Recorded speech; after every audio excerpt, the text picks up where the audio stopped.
There's been another round of civilian deaths in Afghanistan from a NATO airstrike. This time 10 people, including children, were killed.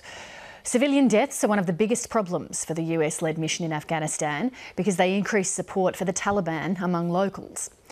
As NATO forces wind up their withdrawal over the next couple of years, the question is whether Afghanistan will descend into civil war after they leave.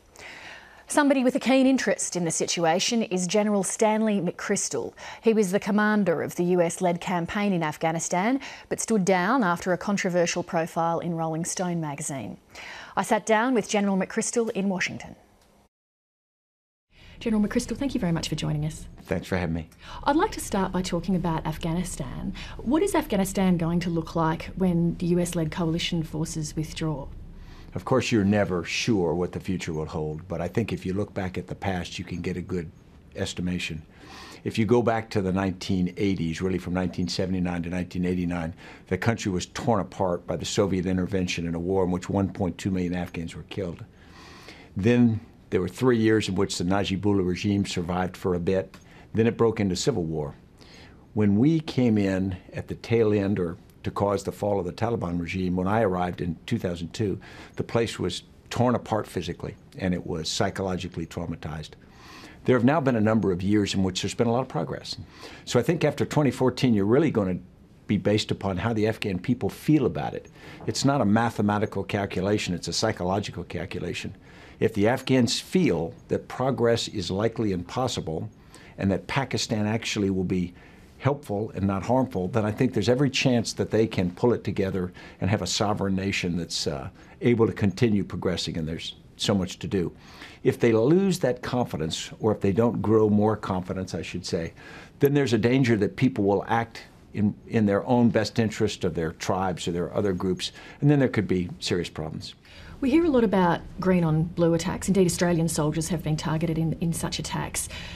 Does it show that the Afghan security force is not ready to take over security of its own country when from within there are people obviously who are not supporting the mission? I think that those are specifics that it would be difficult to draw a general conclusion from, because it's a big force that's grown. It's also a very young force, and it's bringing people all together. At the same time, they're very disturbing, because it looks as though they are not primarily Taliban related. They are more young people who are frustrated. Sometimes they're interpersonal relationships. Sometimes it's cultural friction. Sometimes it's a personal thing just on an individual who's upset. Do you think that what's been achieved in Afghanistan has been worth the loss of lives and the investment of resources? That's a very difficult question to answer, because if I was the mother or father of a service member who'd been lost, or a civilian who'd sacrificed themselves, it would be a difficult equation to not be emotional about. My personal opinion, Afghanistan is important. I personally believe that a stability in the region, Afghanistan, Pakistan, Iran, is important to the world. So I think the sacrifice has been worth it. But it's been difficult.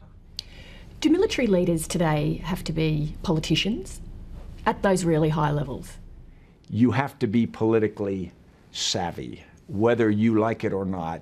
Once you get to a senior level, everything you do is infused with politics. And I don't mean that necessarily in the negative sense. It's almost the Clausewitzian version of war as an extension of politics. So every decision you make is designed to produce an outcome which goes to politics. It's important that military leaders understand the forces that are pushing, the forces that are pulling, the conflicts which sometimes are brewing. And if you don't have that sense, and of course the media adds a harsh light on that, which makes it even harder. It's like everybody trying to do it under the glare of a searchlight. I think militaries need it. I think, unfortunately, you learn it through experience. You're not trained in that as you come up as a young soldier or officer. You learn that through experience, and it can be painful. You ended your military career when a Rolling Stone article came out. A journalist who had followed your team around for a while wrote an article that had some members of your team saying unflattering things about civilian leadership in the White House. Why did you feel you had to resign? When the article came out, that was one of a number of reporters that had dealt with us over the period. It was very different from what I expected from that reporter.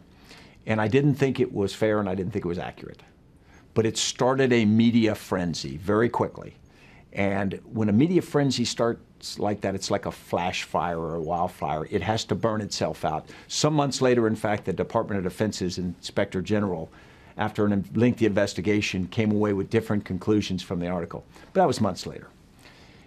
I thought that the number one thing is I could stand up and I could defend myself and say, I don't think this is right. But what was most important was the mission. And at that particular time, the person doesn't matter compared to the mission. And I didn't know what was accurate and what wasn't myself at that point. But I do know one thing, I'm responsible. I'm in command. And so it's important, I believe, for me to stand up and say, I am responsible. If it turns out to be unfair, okay, that's fine. But it just goes with being in command. And so I had no hesitation to offer the president my resignation. Do you have any sense now that it was unfair that you had to step down in those circumstances, given, you know, your long career? I regret that it happened that way.